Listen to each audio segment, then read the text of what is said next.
caso de Santa Teresa Benedicta de la Cruz, realmente está vivo.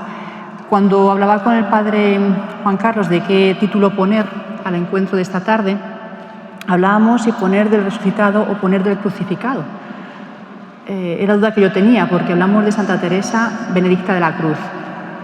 Al final se optó por resucitado porque el propio resucitado tiene las llagas, tiene las heridas de la cruz, pero además ya está vivo, está entre nosotros, y eso es lo que queremos transmitir, porque como está vivo, se nos presenta, se nos hace presentes en nuestra vida. Y el ejemplo que traemos hoy es el de Edith Stein. Edith Stein, que supongo que haremos un breve recorrido de su vida.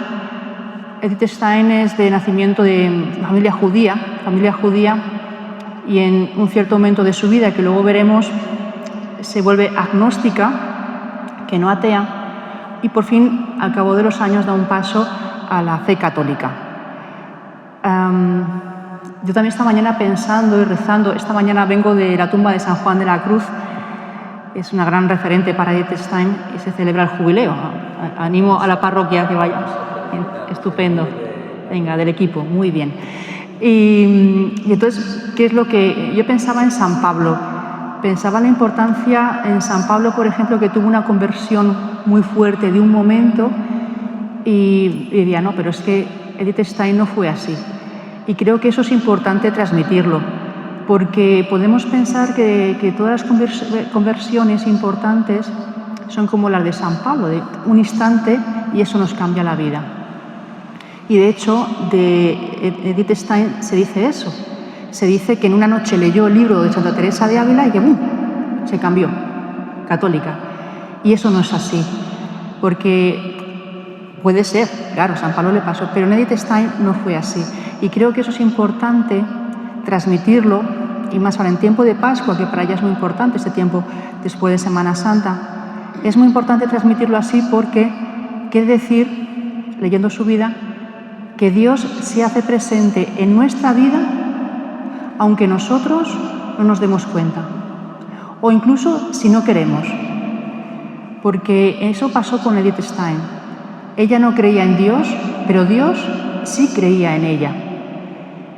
Y cuando ya se convierte al catolicismo y empieza a leer su vida, se da cuenta de aquellos momentos en los que Dios sí que estaba presente y Dios sí que estaba actuando.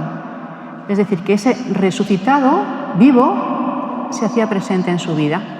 Y esa es la lectura que me gustaría traer. Otro aspecto que esta mañana rezaba yo y veía junto a San Pablo, que cuando hay un encuentro con ese resucitado, un encuentro fuerte que nos cambia la vida, Edith Stein decía que no era una cosa simplemente sensible, que no era simplemente un sentimiento, sino que iba más a fondo, algo inefable, algo que realmente no se puede transmitir con palabras. Pero Dios se hace presente, eso es una realidad, y además aporta una misión clara. Y esa misión se ve al exterior con el cambio de nombre, Saulo, Pablo, pero en Edith Stein pasa así, pasa a llamarse de Edith Stein a su nombre en el ámbito religioso, Teresa Benedicta de la Cruz. Y tiene un motivo esos tres nombres, Teresa, Benedicta y de la Cruz. Un significado muy fuerte. Y lo curioso es que ella elige ese nombre en 1938 y es crucificada en cierto modo porque muere en el campo de concentración de Auschwitz, muere en 1942. O sea, ella, el nombre, lo toma en 1935, o sea, ella ya, y vamos a ver, presiente que su vida está en acoger la cruz. Y es acoger la cruz porque su conversión del judaísmo al catolicismo no es un cambio de vida, sino es una continuación de vida, que es algo que se ve mucho en los testimonios de búsqueda del Mesías. Cuando yo no soy judía, entonces no puedo tener esa idea, no puedo transmitirlo, pero aquellos que son judíos y transmiten su conversión, no hablan de una conversión como un cambio de vida, 180 grados, voy por allá y de repente hacia el otro sitio, sino es una continuidad. Bueno, pues con esto sí quiero hacer una relectura de la vida de Edith Stein a modo de Santa Teresa de Ávila, es decir, para dar gloria a Dios de las cosas que hace en nuestra vida y en la vida de Edith Stein en este caso. Edith Stein nace en 1891, el 12 de octubre, en Breslau. Entonces de la ciudad alemana, ahora es una ciudad polaca, pero en aquella época es alemana, con lo cual ella es alemana. Que naciese el 12 de octubre es una fecha muy significativa para el pueblo judío y por tanto así también lo era para la madre de Edith Stein. En aquel año, el 12 de octubre, coincidía con la fiesta del Yom Kippur.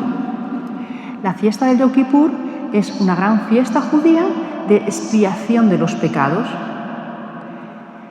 Su madre veía que era una señal divina, un guiño de Dios, bueno, un guiño del Eterno, ¿no?, de Yahvé sobre su hija, porque en cierto modo ella era como una señal de expiación de los pecados, que curiosamente se cumplió en su vida.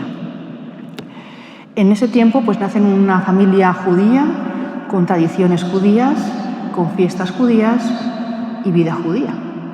Eso quiere decir también que los sábados celebraban las fiestas y habitualmente iba a la sinagoga. Con su madre iba mucho a la sinagoga a rezar. Con apenas año y medio, no llega a 2 años, muere su padre. Muere de una insolación, era comerciante de madera y en un viaje de negocios muere de repente. Eso a ella le va a cambiar la vida, porque para entonces ahora su madre va a ser referente único y sus hermanos mayores. Cuando ella habla de su infancia, ella se define como una niña con mucho carácter, por decirlo elegantemente, y también muy lista, muy avispada. Eso está bien, ¿no? Es normal, primero porque seguramente que sea con muchas capacidades, pero también porque tenía hermanos mayores, con lo cual estaba también muy estimulada y aprendía mucho de ellos. Ya desde pequeña, no obstante, se veía en ella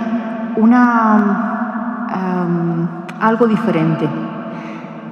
Uno puede decir, claro, porque si ella escribe su vida, pues va a decir que era algo diferente. Sí, pero es que también hay comentarios de familiares que hacen referencia a la pequeña Stein. Por ejemplo, sus hermanos, a diferencia de la otra hermana un poquito mayor que ella, que decían que su hermana Erna tenía un alma transparente, de Edith Stein decían que era como un libro de 7 sellos. Un libro de 7 sellos. Enigmática, que tenía mucha vida interior y al mismo tiempo mucho carácter. Pero son como, o al menos así yo hago esta lectura, son como comentarios proféticos que van adelantando lo que va a ser la vida de Edith Stein. Un libro de 7 sellos, que es aquel que es abierto por el Cordero. También cuenta Edith Stein que en las fiestas judías de los sábados había un familiar que siempre que iba a casa, recuerdo, fiesta judía, siempre que iba a casa le saludaba a ella de un determinado modo. Este familiar, cuando llegaba a casa, decía que Edith Stein tenía cabeza de Cristo y ojos de la Virgen. Imagínense que en ese entorno lo que salía por la boca de Edith Stein no se puede decir aquí, menos porque está grabándose. Ella lo reconoce. Yo me enfadaba. Un entorno judío que te digan que tienes cabeza de Cristo y ojos de la Virgen no le sentaba nada bien.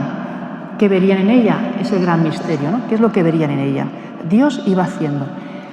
Todos estos guiños que estamos ahora contando no es que lo hayan contado otras personas, sino que ella,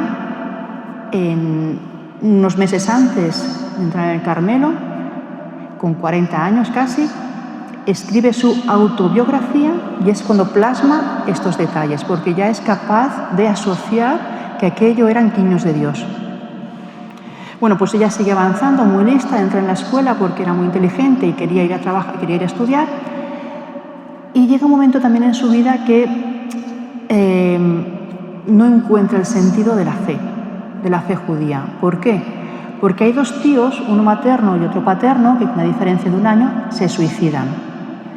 Y para ella el suicidio, primero que sí que veía que era alguna cosa que no debía ser muy buena, ¿no?, por la cara que ponía su madre, pero a ella lo que más le impactó es la oración fúnebre que se rezó en el oficio. Porque veía que se alababa y se decían las cosas buenas del difunto, las cosas buenas que había hecho en la vida, pero en ningún momento se hablaba de una misericordia o de una esperanza futura de la vida eterna. Eso a ella le descuadraba. Por eso, si hacemos una visión de su vida, todos los detalles o el horizonte que tenía, lo tenía claro. Mi horizonte en la vida es ir hacia la vida eterna. Ese es el sentido de la vida, ir hacia la vida eterna. Y así va a ser la lectura de su vida. Cuando ya entra en crisis porque la escuela tampoco le viene bien, porque no encuentra la respuesta de la vida, termina la escuela obligatoria y se aleja de la escuela y de la religión, cuando tenía 15 años. Voluntariamente deja de rezar, voluntariamente deja de ir a la escuela. Pero aún así ella sigue buscando la verdad sobre la persona. Cuando ella habla del tiempo que pasa en Hamburgo, porque cuando se va de la escuela se va a casa de su hermana en Hamburgo, durante un año, es un tiempo de paréntesis. Este tiempo para ella es como recordando a Santa Teresa de Ávila. Ella lo menciona de esta manera. Perdón. Dice que el tiempo que pasó en Hamburgo era como una crisálida, como un gusano dentro del capullo de seda, donde va cambiando, va habiendo una metamorfosis, pero donde también tiene que ir muriendo. Muere para tener un nuevo nacimiento, una nueva resurrección. Y para ella el tiempo en Hamburgo lo vive así. Esto nos da pie a retomar el camino de Santa Teresa de Ávila, porque cuando ella regresa después de un año a Breslau, regresa a los estudios porque considera que ahí es donde tiene que trabajar y entregarse, estudiando, que es lo que se le da bien, desde un agnosticismo radical, no ateo, sino agnosticismo radical, y también una gran defensora de los derechos de la mujer, no feminista, como se entiende hoy en día. Ella se define como sufragista. Así es como se define ella en su autobiografía, sufragista radical, en defensa de los derechos. En ese tiempo que pasa en la universidad, desde ese agnosticismo, sí que va encontrándose con personas que le van mostrando otra fe, protestantes, judíos, católicos, y ya empieza a moverse en su interior algo que le va a ir cambiando. Lo primero que le cambia es reconocer que aunque ella no cree, aunque ella es agnóstica, lo que no puede es negar que hay personas que sí tienen experiencia de fe, que algo pasa en ellas, que pueden ver una persona que está entregada a Dios, una religiosa, un sacerdote, y no puede negar que algo ha pasado en ellos, aunque ella no lo pueda experimentar. Eso es una gran píldora de tolerancia, porque hoy en día se habla de tolerancia con no hables de religión, y es una equivocación. Tolerancia es yo soy religioso y no lo soy y te respeto. Bueno, pues ella empieza a hablar de estas personas con gran respeto, siendo ella agnóstica, con un gran respeto. Y en uno de esos cursos filosóficos se encuentra con Santa Teresa de Ávila y San Juan de la Cruz, en un curso de filosofía dedicado a la santidad, desde el punto de vista filosófico. Y ahí ya se queda marcado en su vida Santa Teresa de Jesús y San Juan de Ávila. Estamos hablando sobre el año 18, cuando el libro lo lee en 1921, 3 años después. Eso le va marcando. Le marca también muchísimo cuando el año 17, en plena Primera Guerra Mundial, su gran amigo muere en el frente de guerra. Y cuando va a ir a consolar a la viuda, se da cuenta que es la viuda la que le consuela a ella, porque la viuda había encontrado la paz de Cristo en la cruz. El misterio de la cruz lo había comprendido, y ahí aparece también la cruz, ya van tres cruces. Ya nos vamos acercando a su nombre, ¿no?, al de la cruz. Todos estos cambios a ella le van cambiando su forma de ver la vida.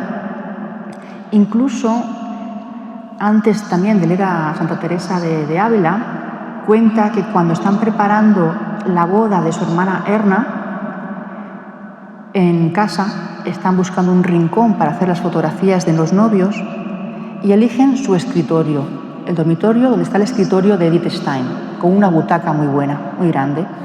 Sientan allí, se pone el fotógrafo y el que va a ser el novio, el marido, dice: no, aquí en este rincón no se pueden hacer las fotografías, porque tenemos la fotografía de un santo, de San Francisco.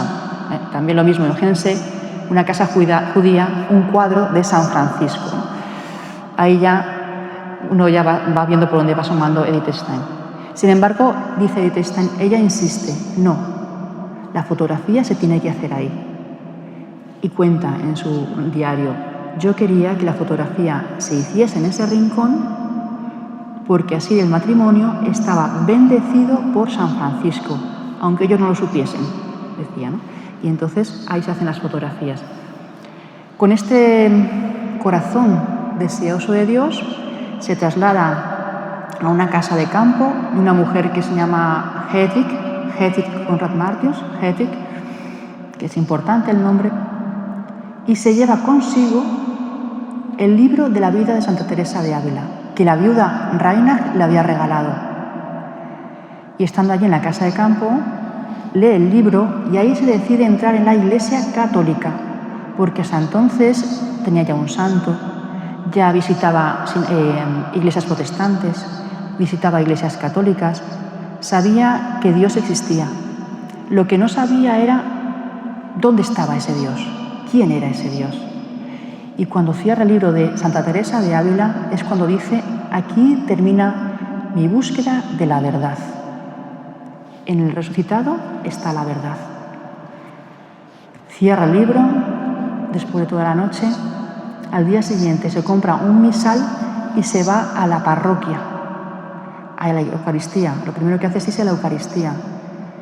Y después de pasar 2 meses en casa, regresa a casa natal y se lo cuenta a la familia. El disgusto es enorme que da la familia porque se ha convertido al catolicismo, es un gran disgusto y ella lo reconoce, pero la fuerza del resucitado era tal que no podía negarlo, o sea, no podía negar lo que ha pasado en su vida, a pesar del dolor que estaba causando en la familia. A los 2 meses de ese encuentro con Santa Teresa de Ávila, regresa a esta ciudad de campo, regresa a esa parroquia y pide bautizarse. Y el párroco, como se viene aquí al padre Juan Carlos, venga y le dicen: perdón, no es así, las cosas no son así, no es que tengo una conversión y en 2 meses me quiero bautizar, ¿no? Mire usted, así no son las cosas. Y Edith Stein, que tiene un carácter, le dijo: pregúnteme usted lo que quiera del misal. Le hizo varias preguntas y dijo: vale, pare. Y este párroco escribió al canónigo de la catedral de Espira, una ciudad que está cerquita de Espira, le escribió y le dijo: tengo en mi parroquia una neoconversa, una mujer judía se acaba de convertir, quiere el bautismo y hace unas preguntas que yo no puedo responder, me superan. Y entonces le pide ayuda para que sea el canónigo de la catedral de Espira el que la acoja como director espiritual. Y le termina de preparar para el bautismo. Y en el mes del 1 de enero de 1922, unos 6 meses después de esa conversión, el 1 de enero de 1922, se bautiza y recibe la primera comunión en la parroquia de este pueblo, de Bergsaber, donde estaba esta casita de campo donde leyó la vida de Teresa de Ávila. Y en este bautismo hay 2 cosas importantes. Una, hay un primer cambio de nombre. Y en la partida de bautismo aparece su nombre, que es Edith Hedwig Teresia. Hedwig por la dueña de la casa, que aunque era protestante, sí pudo ejercer de madrina, y Teresia por Teresa de Ávila. Además, escoge el día 1 de enero porque en aquella época era anterior a la reforma de las fiestas litúrgicas, y el día 1 de enero se celebraba la fiesta de la presentación del Señor en el templo. Eso quiere decir que esta fecha fue escogida así a propósito por esa continuidad en la conversión que he dicho al principio, porque era como Cristo, cuando fue presentado, Antiguo Testamento y Nuevo Testamento. Ella quería llevar eso a la práctica desde el primer momento, porque nunca negó su origen judío, nunca lo negó y nunca renegó de él. Por eso era importante esa fiesta para ella, la del 1 de enero del año 22, y el 2 de febrero, la fiesta de la Candelaria, es confirmada en la capilla episcopal de manos de este nuevo director espiritual que había acudido en ayuda del párroco, y allí recibe la confirmación. Y ya durante todo ese tiempo en ella hay un cambio, quiere ser carmelita, pero hace unos votos privados de consagración y reconoce que aunque ella también quería ver al Papa, pero no puede hacer eso si no se lo permiten, en cierto modo, el director espiritual. Aunque ese permiso esa obediencia no es un capricho, sino simplemente es, bueno, voy a poner la voluntad de Dios en manos del director espiritual y yo me acojo a la voluntad de Dios. Y es una forma de dulcificar su carácter, que es un carácter fuerte, y así lo va dulcificando. En todo caso, no puede ser carmelita y va a trabajar con las hermanas dominicas en un colegio que hay en Espira, colegio universitario, y allí está viviendo con las hermanas dominicas en una zona fuera de clausura, pero viviendo la vida religiosa con ellas durante 8 años. En este tiempo que está viviendo con las hermanas dominicas, las que eran en su momento ya la última alumna falleció hace poco, pero los testimonios que cuentan de ella es su piedad en la vida diaria. La piedad en la vida diaria. Tenía que dar clase por las mañanas, pero a ella le gustaba estar mucho tiempo en oración. Cuentan que un día, estando en oración, ella iba de negro y blanco por esa decisión suya de ser austera, y en la iglesia de Espira hay una zona del coro, como puede ser aquella del fondo, donde están los bancos debajo del coro, una zona un poco más oscura. Ella estaba allí rezando y la hermana sacristana no se dio cuenta y cerró la capilla, cerró la iglesia. A la mañana siguiente, a las 6 de la mañana, abre la capilla y Edith Stein sale con sus libros para dar clase. Y entonces le preguntan, doctora Stein, ya había sido ya doctora, se ha hecho ya el doctorado, toda la noche aquí en la capilla cerrada, le piden disculpas y le dicen, estará usted muy cansada para dar clase ahora. Ella solamente respondió, cansada, junto al Señor, y se fue a dar clase. Allí en la ciudad de Espira también se conserva su reclinatorio, un reclinatorio que estaba puesto muy cerquita de ese coro, ¿no? Estaba al lado del coro, pero a ella no le gustaba que la viesen rezar. Quería intimidad y pidió que la metiesen en un rinconcito, como puede ser ahí, al lado de la pila bautismal, ¿no? Y de ahí se quedó el reclinatorio, que estuvo escondido durante el tiempo del Tercer Reich y otra vez vuelve a estar allí. Es un sitio con mucha gracia, la ciudad de Espira, porque no fue bombardeada y se mantienen muchos recuerdos de Edith Stein y muchas reliquias. He traído aquí una reliquia que es un velo, un trocito de velo de Edith Stein, porque el cuerpo evidentemente no lo tenemos. El tiempo que pasa allí, desde luego, va profundizando en su fe, en la Eucaristía, que es el pilar de su vida. No es capaz de irse de excursión con las alumnas sin antes haber ido a la Eucaristía. En 1933, Hilder toma el poder y ella se ve obligada a dejar la vida pública, porque aunque se ha convertido al catolicismo, sigue siendo judía. En la escuela en la que trabajaba en aquel momento, le recomiendan que deje de dar clase, le dicen que deje de dar clase y la recomiendan que se dedique al trabajo privado, que le van a pagar, pero que no puede dar clase. Era la Pascua de 1933 y esa Pascua para ella va a ser clave, porque como decía Jesucristo, a mí no me matan, yo me entrego. Y ese es el lema que tenía ella.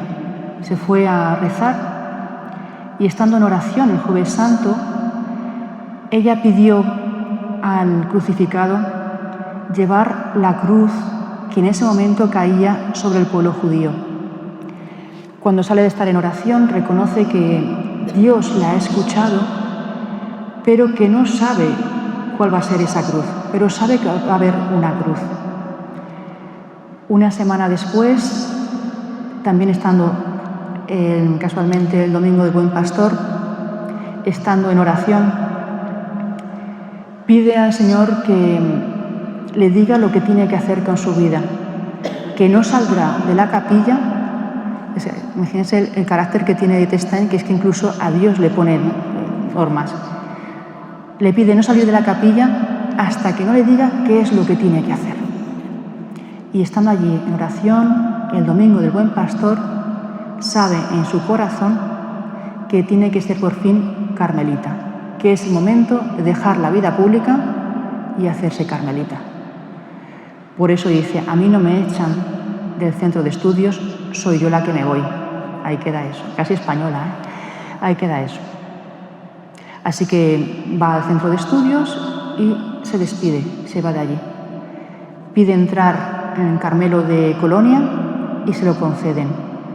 Y ahí va el segundo disgusto a su madre, no solo católica, sino además monja. Y el disgusto que le dio ese verano del 33, solamente ellas dos lo saben. Estuvieron juntas hasta el día 14 de octubre del 33, que es cuando ella entró al Carmelo, y lloraron como nunca.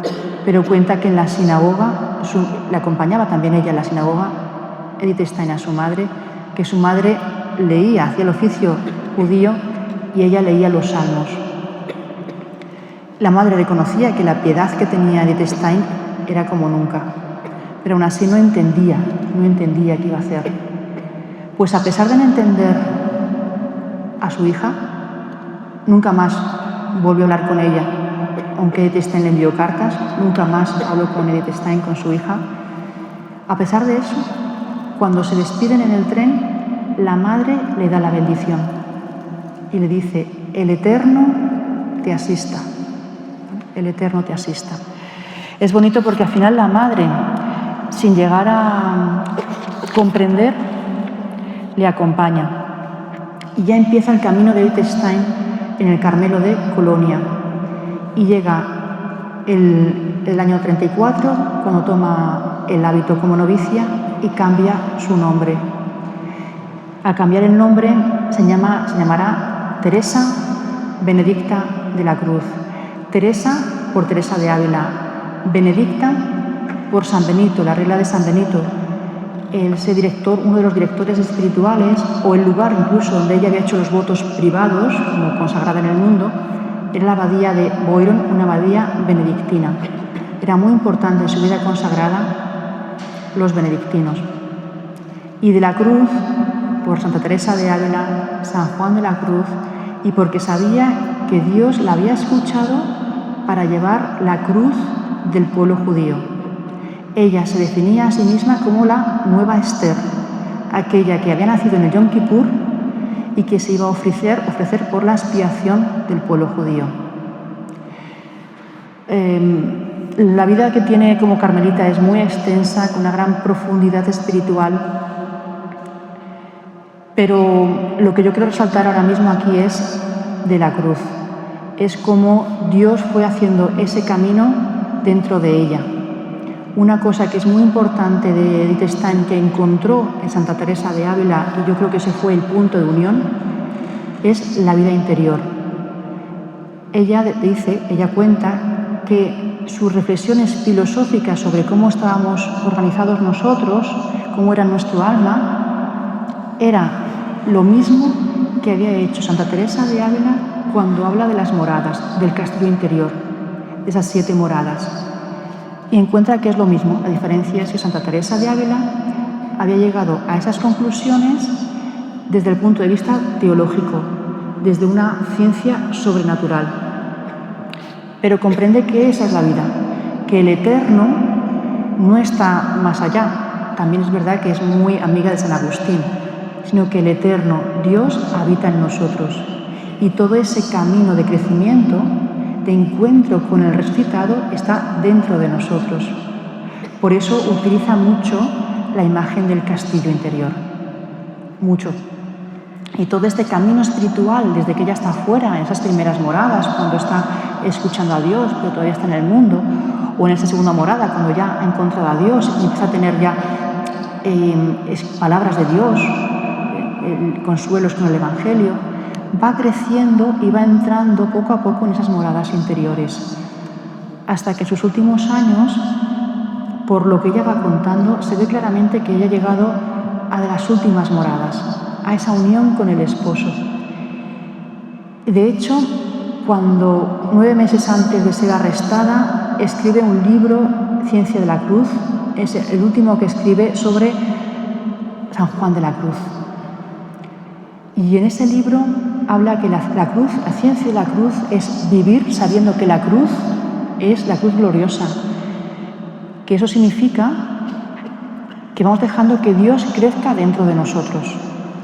De tal forma que ella explica que las llagas, las santas llagas que pueden tener muchos santos, no es por algo que venga de fuera, sino que esa identificación con Cristo interna es ya tan fuerte que rebosa hacia el exterior. La santidad es la que rebosa. Esa luz, que es Dios que inhabita en la séptima morada, en el centro de nuestro alma, sale hacia afuera. Y eso es lo que desde fuera podemos ver llagas, podemos ver una paz interior, a pesar de lo que está sucediendo en el exterior, hay una paz interior. Por otro lado, también está como en sus cartas, ya desde 1938, 4 años antes de ser arrestada, en sus cartas ella expone y pide y da gracias por la muerte que Dios le tiene guardada. Y da gracias por ello. Y lo reconozco. Huye de Alemania a Holanda en el año 39. Y en el año 40-42, cuando los alemanes ya invaden Holanda, las hermanas de Holanda quieren llevarlas a Suiza, a ella y a su hermana, que se convirtió también al catolicismo. Edith Stein dice, yo voy a Suiza por mis hermanas, pero si no voy y muero antes, lo acepto, porque es la muerte que Dios me tiene guardada. Y eso está así en sus cartas. Está en sus cartas. Bueno, de hecho es que llega el día 2 de agosto y cuando están en oración, a las 5 de la tarde, suena el timbre de la portería. La Madre Superiora baja a portería pensando que son los pasaportes para irse a Suiza y se encuentra la Gestapo. La Gestapo lleva la orden de arresto y les da 10 minutos para recoger todas sus cosas y se llevan a Stein, a Edith y a Rosa Stein, a las 2 hermanas, porque tienen ya origen judío. Y había salido una orden de arrestar a todos los católicos convertidos, pero que eran de origen judío. Son arrestadas, las llevan a un primer campo de concentración, luego a los 4 días les llevan a otro y en ese otro campo de concentración les permiten mandar una carta a las casas de origen pidiendo enseres. Edith Stein solamente pide un breviario para rezar, mantas y ropa para la gente que está en el tren. Ella no quiere nada más que un breviario para rezar. Cuando van a la celda a buscar el breviario es cuando encuentran un billetito, un papelito donde ella dice: yo me ofrezco me ofrezco mi muerte por la conversión del pueblo judío, para evitar una guerra mundial y para restaurar el orden mundial. Eso les queda muy impresionados porque ella lo sabía que iba a morir. En la Nueva Esther, de hecho, cuando es arrestada con su hermana, le dice a su hermana: vayamos juntas a morir por nuestro pueblo. Estando en el tren, evidentemente ya estaría en su séptima morada, porque era la que consolaba a los niños. De hecho, hay muchos testimonios, como Etty Hillesum, que hablaba de unas monjas de marrón, una especialmente que consolaba a las demás. O incluso en las paradas de tren, de la estación, hablaban de una monja que tenía paz. Tenía paz, porque a pesar de lo que había alrededor, ella estaba con el Señor, no le importaba. Una gracia totalmente de Dios. El día 9 de agosto llegan al campo de concentración, ella y su hermana directamente van a la cámara de gas y fallecen en la cámara de gas.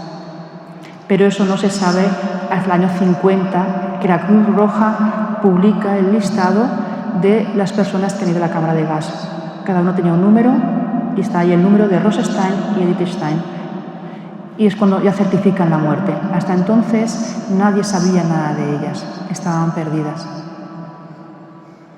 Pues esta es, de forma muy rápida, esta vida de Edith Stein, y a partir de entonces muere con olor a santidad, y de hecho su primera biografía fue en el año 48, la primera biografía, y a partir de ahí pues todo el proceso de beatificación, canonización y copatrona de Europa. Copatrona de Europa porque San Juan Pablo II la puso como modelo de tolerancia, pero también de amor. Y también de amor. Ahí se pueden decir muchas cosas de ella, desde luego, pero creo que no hay mucho más tiempo para poder hablar de Edith Stein. Pero sí quiero recalcar ese camino hacia esas moradas, como el sentido de la vida para Edith Stein no es aquí y ahora, sin más, sino es el aquí y el ahora pensando en la vida eterna, y que nuestro camino de fe no es un camino en el hacer hacia afuera, sino es un camino de hacer hacia adentro, Y también invito a leer las moradas porque va dándonos ese itinerario que Edith Stein siguió. Muchas cosas podrían decir, no sé si hay tiempo de preguntas o simplemente nos quedamos con oración, con esa vida interior y ese camino hacia la eternidad, que realmente es el que estamos caminando todos. Muchas gracias.